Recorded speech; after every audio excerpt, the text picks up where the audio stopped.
புதுச்சேரி உள்ளிட்ட தொகுதிகளில் பாஜக சார்பில் போட்டியிடக்கூடிய வேட்பாளர்களின் பெயர் பட்டியல் வெளியாகி இருக்கின்றது. ஏற்கனவே நேற்றைய தினம் ஒரு கட்டங்களாக வேட்பாளர்கள் அறிவிக்கப்பட்டிருந்த நிலையில் தற்பொழுது இரண்டாவது கட்டமாக தமிழகத்திற்கு தேசிய அளவில் 4வது கட்டமாக வேட்பாளர்களை அறிவித்திருக்கின்றது பாஜக தலைமை. இதில் 4 தனித்தொகுதிகள் உட்பட தமிழகத்தில் இருக்கக்கூடிய 14 மக்களவை தொகுதிகள் இடம்பெற்றிருக்கின்றன. அதன்படி விருதுநகர் தொகுதியில் போட்டியிடுவார் என்று எதிர்பார்க்கப்பட்டிருந்த பேராசிரியர் சீனிவாசன் தற்பொழுது அவர் மதுரை தொகுதியில் போட்டியிடுகிறார். ராமசீனிவாசன் சிவகங்கை தொகுதியில் கூட்டணி கட்சிக்கு ஒதுக்கப்பட்டிருக்கின்றது இந்திய மக்கள் கல்வி முன்னேற்ற கழகம் என்றாலும் அது தாமரை சின்னத்தில் போட்டியிடுவதால் அவர்கள் பாஜக தரப்பு வேட்பாளர்களாகவே பார்க்கப்படுகின்றார்கள். அதே போன்று ராதிகா சரத்குமார் விருதுநகர் தொகுதியில் போட்டியிடுகின்றார். பால் கனகராஜ் விருதுநகர் தொகுதியில் வடசென்னை தொகுதியில் பால் கனகராஜ் போட்டியிடுகின்றார். நாமக்கல் தொகுதியை பொறுத்தவரை KP ராமலிங்கம் பாஜகவினுடைய முக்கிய தலைவராக இருக்கிறார், அவருக்கு வாய்ப்பு வழங்கப்பட்டிருக்கின்றது. திருப்பூர் தொகுதியை பொறுத்தவரை AP முருகானந்தம் பாஜகவினுடைய மிக முக்கிய தலைவராக இருக்கக்கூடிய AP முருகானந்தம் பொள்ளாச்சி தொகுதியிலோ திருப்பூர் தொகுதியிலோ கோவை தொகுதியிலோ போட்டியிடக்கூடும் என்று எதிர்பார்க்கப்பட்டிருந்த நிலையில் அவர் தற்பொழுது இந்த தொகுதியில் இருந்து போட்டியிடுவார் என்பதற்கான அறிவிப்பினை திருப்பூரில் இருந்து போட்டியிடுவார் என்று வெளியிட்டிருக்கிறார்கள். கரூர் தொகுதியை பொறுத்தவரை செந்தில்நாதன் போட்டியில் இருக்கின்றார். தென்காசி தொகுதியில் ஜான் பாண்டியன் தமிழக மக்கள் முன்னேற்ற கழகத்தினுடைய தலைவர் ஜான் பாண்டியன் தென்காசி தனி தொகுதியில் போட்டியிடுகின்றார்.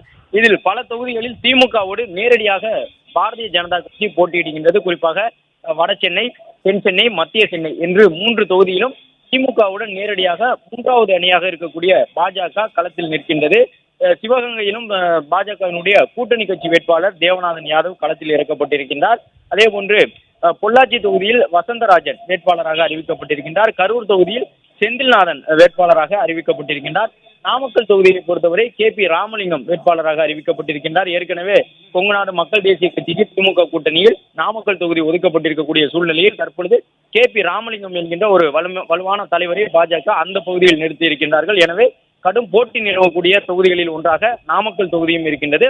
அஸ்வத்தாமனை பொறுத்தவரை திருவண்ணாமலை தொகுதியில் அவர் நிறுத்தப்பட்டிருக்கின்றார். அந்த திருவள்ளூர் தொகுதியை பொறுத்தவரை பாலகணபதி வேட்பாளராக அறிவிக்கப்பட்டிருக்கின்றார். ஏற்கனவே நேற்றைய தினம் வெளியாகியிருந்த வேட்பாளர் பட்டியலில் கோவை தொகுதியில் அண்ணாமலை உள்ளிட்டவர்கள் போட்டியிடுவார்கள் என்பதற்கான அறிவிப்பு வெளியிடப்பட்டிருந்தது. அதே போன்று தென் சென்னையில் தமிழச்சி தங்கபாண்டியன் போட்டியிடுவார் என்பதற்கான அறிவிப்பும் நேற்றைய தினம் வெளியிடப்பட்டிருந்தது. இந்த நிலையில்தான் இந்த பட்டியல் தற்போது வெளியாகி இருக்கின்றது. இதிலும் போட்டியிடக்கூடிய தமிழகம் மற்றும் புதுச்சேரியை சேர்ந்த 15 வேட்பாளர்களுடைய பெயர்கள் இடம்பெற்றிருக்கின்றன.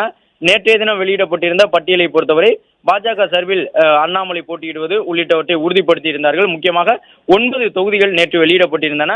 எஞ்சிய தொகுதிகள் இன்று வெளியிடப்பட்டிருக்கின்றன. அதன்படி தமிழகத்திலும் புதுச்சேரியிலும் போட்டியிடக்கூடிய வேட்பாளர்களுடைய பெயர் பட்டியலை பாஜக தலைமை வெளியிட்டிருக்கின்றது. இதில் முக்கியமாக போட்டியிடக்கூடிய வேட்பாளர்களாக இருப்பவர்கள் இதை பொறுத்தவரை கார்த்தியாயினி அந்த சிதம்பரம் தொகுதிக்கு போட்டியிடுகின்றார். நேற்று 9 தொகுதிகளுக்கு வெளியிட்டிருந்த நிலையில் இன்று 15 தொகுதிகளுக்கு வெளியிட்டிருக்கின்றார்கள். இதன் மூலமாக கூட்டணி கட்சியினுடைய வேட்பாளர்களையும் சேர்த்து தமிழகம் புதுச்சேரியில் மொத்தமாக ஒரு 24 தொகுதிகளுக்கான வேட்பாளர்கள் பாஜக கூட்டணியில் அறிவிக்கப்பட்டு விட்டார்கள். நேற்றைய தினம் தமிழிசை சவுந்தரராஜன் தென் சென்னைக்கும், வினோஜ் செல்வம் மத்திய சென்னைக்கும், AC சண்முகம் வேலூர் தொகுதிக்கும், நரசிம்மன் கிருஷ்ணகிரி தொகுதிக்கும், மத்திய இணையமைச்சர் முருகன் நீலகிரி தொகுதிக்கும், அண்ணாமலை கோயம்புத்தூர் தொகுதிக்கும், பெரம்பலூர் தொகுதிக்கு பாரிவேந்தரும், நெல்லை திருநெல்வேலி தொகுதிக்கு நயினார் நாகேந்திரனும், கன்னியாகுமரி தொகுதிக்கு பொன் ராதாகிருஷ்ணனும் அறிவிக்கப்பட்டிருந்தார்கள். அந்த 9 பேரோடு சேர்த்து தற்பொழுது 15 வேட்பாளர்கள் அறிவிக்கப்பட்டிருக்கின்றார்கள். இதன் மூலமாக கூட்டணி கட்சி போட்டியிடக்கூடிய இடங்களையும் சேர்த்து தாமரை சின்னம் மொத்தமாக 15 கூட்டல் 9 எனும் பொழுது 24 தொகுதிகளில் தாமரை சின்னம் தமிழகத்தில் களத்தில் நிற்கின்றது. அதிரடியாக அனைத்து வேட்பாளர்களையும் அறிவித்திருக்கின்றார்கள். அதன்படி திருவள்ளூர் தொகுதிக்கான வேட்பாளர், வடசென்னைக்கான வேட்பாளர் என்று எஞ்சிய 15 வேட்பாளர்களும் தற்போது அறிவிப்பு செய்யப்பட்டிருக்கின்றார்கள். வடசென்னையினுடைய வேட்பாளர் பால் கனகராஜை பொறுத்தவரை ஆரம்பம் முதலே அவர் அந்த தொகுதியில் தான் போட்டியிடுவார் என்பதற்கான எதிர்பார்ப்பு நிலவியிருந்தது. பால் கனகராஜ், பெப்சி சிவா உள்ளிட்டவர்கள் அந்த உத்தேச பட்டியலில் முன்னிலையில் இடம்பெற்றிருந்த நிலையில் பால் கனகராஜுக்கு வடசென்னையை வழங்கி இருக்கின்றது பாஜக தலைமை. திமுக தரப்பில் கலாநிதி வீராசாமி நிற்கின்றார். மக்களவை தொகுதி உறுப்பினராக இருக்கக்கூடிய கலாநிதி வீராசாமியை எதிர்த்து தற்பொழுது திருவள்ளூர் தொகுதியில் பொன் பாலகணபதி களத்தில் நிற்கின்றார். இன்னொரு பக்கம் ராயபுரம் மனோ அதிமுக சார்பில் களத்தில் நிற்கின்றார். எனவே வடசென்னை தொகுதியில் போட்டி கடுமையாக இருக்கும் என்று எதிர்பார்க்கப்படுகின்றது. வினோஜ் செல்வம் மற்றும் தமிழிசை சவுந்தரராஜன் ஆகியோர் முறைய மத்திய சென்னையிலும் தென் சென்னையிலும் களத்தில் நிற்கின்றார்கள்.